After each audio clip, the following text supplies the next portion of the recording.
I've never done a video of this place, but you know, everything's a house in Mexico. So here's one from where I actually grew up in Bethel Park, Pennsylvania, 14 miles south of Pittsburgh. That's my nephew on the tractor cutting the grass, pretty much like I did from the time I was 7 years old. The last time I did it was, I think, last year or maybe over a year ago. And I think I'm done with it now. They bought this new, really big, expensive tractor so they can do it in an hour instead of a 4-hour project. Yeah, my dad and I used to do it. So you're going to be hearing the motor noise.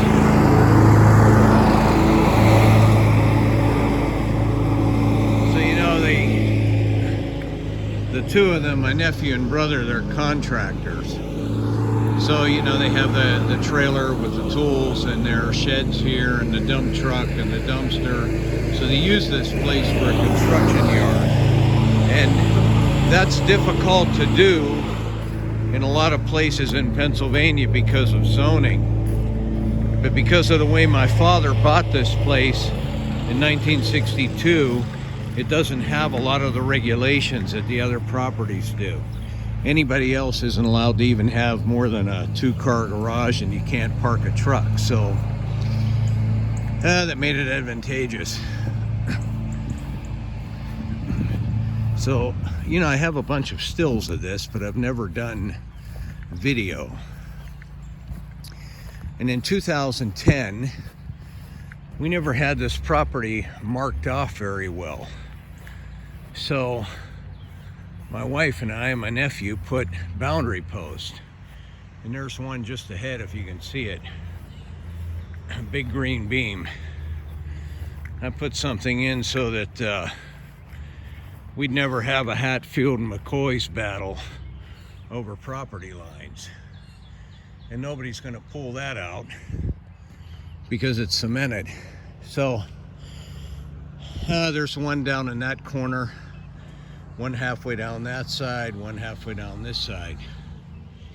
You know, my dad started remodeling this house in 62 or 63. He never finished it. You can see by the architecture, would have been nice if he ever got the details done, but it just never happened. So,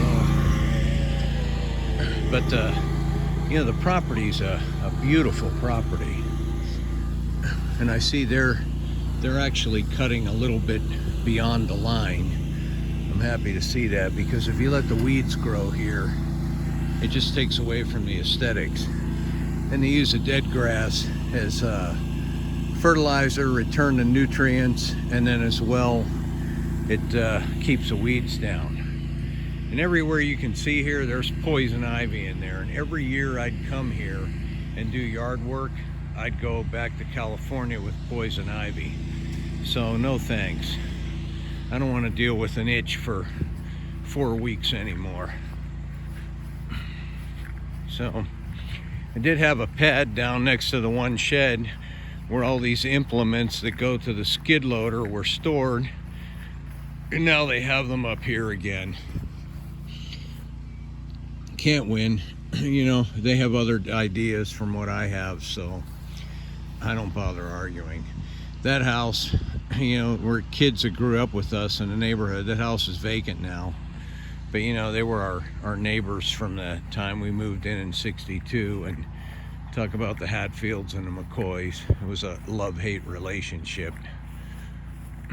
So that was part of the reason why, between them and the neighbors over in the other house you can see the roof of, I had to find a way to mark the boundaries very clearly.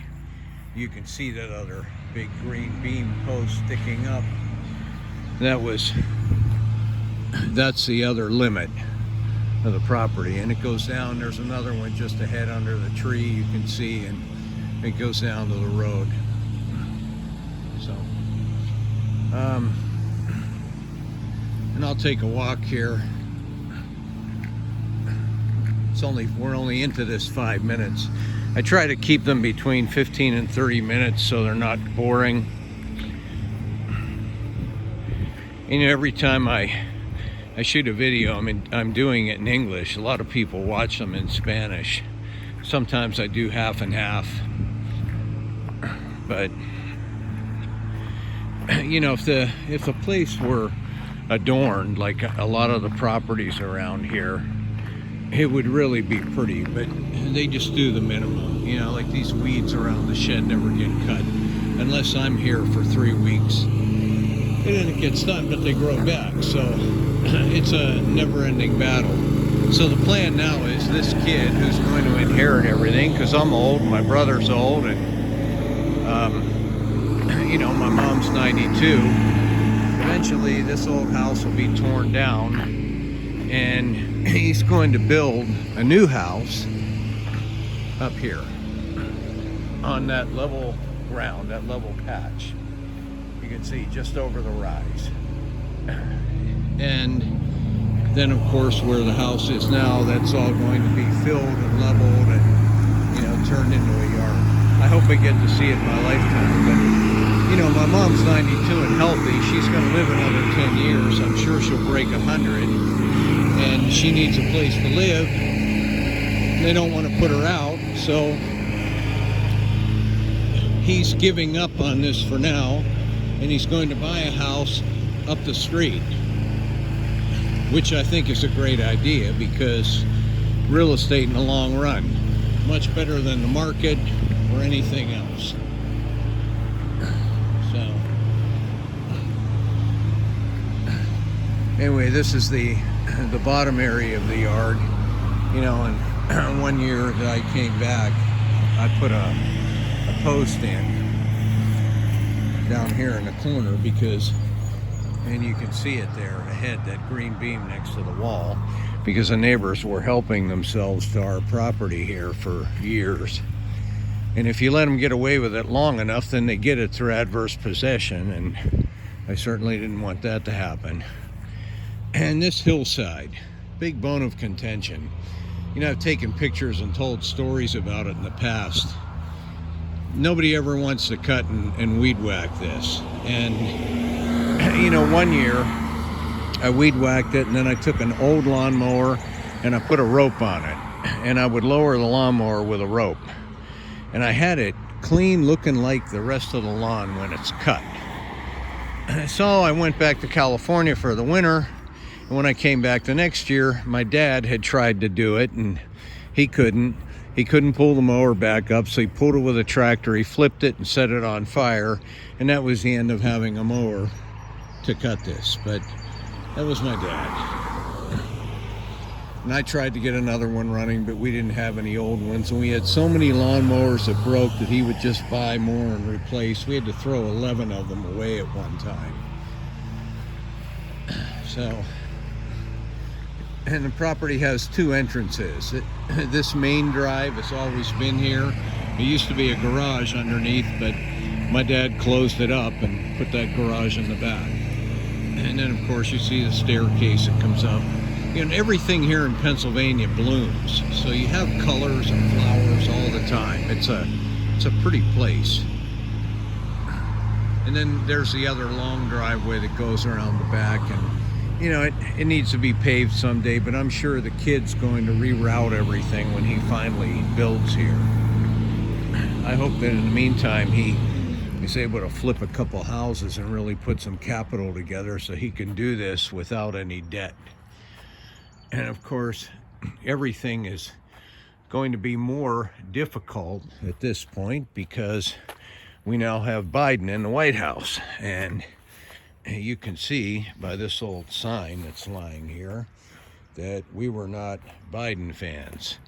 I mean, my brother and his son just had the best 4 years they had ever had in the entire time of the business, because we had an administration who was good for that.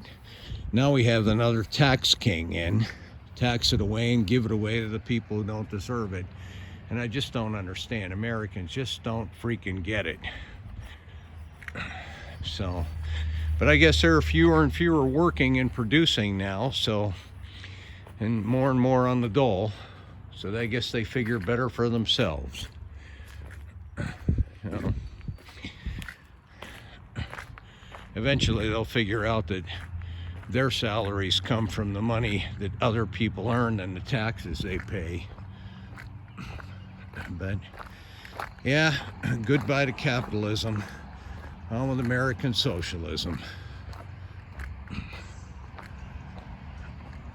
So, this is the other side. You know, and if you look at the architecture and so forth, you know, it's kind of unique. It almost looks like a Frank Lloyd Wright project, but you know, because it's never kept up. You know, my dad got old and he couldn't do it anymore and he passed. And I mean, when have you ever seen shingles like that? The entire bottom half of every row is missing. So, and this was supposed to be a finished foyer, but it never got closed up. I have plenty of pictures I've done of the inside. So this is just an extra fridge, sits out here for party food and so forth. And you know, they made this entrance, second entrance to the hall upstairs, because my nephew had even considered living upstairs here at one time, but that's a little impossible to do with my mom, his grandmother. So, you know, after people have been around for 92 years, it's kind of like you have to let them live their lives, and they certainly won't let you live yours. So, but nothing changes. It's like those redneck jokes. You cut your grass and find 10 cars you forgot you owned. Well, you know, it's kind of like things are around here. Anyway, enough for now. It's enough of the comments, but yeah, here we are in Bethel Park, Pennsylvania. It's just, what is it, June 2nd, 2021. And I'm headed back to California Saturday morning. Or not California, pardon me, no longer. Mexico, to my house in Nogales, Sonora. I'll be heading back Saturday, and I'll get there Sunday afternoon, and Monday I have a conference, and then I'll be in California for business the following week. Thanks for watching. Take care. Bye.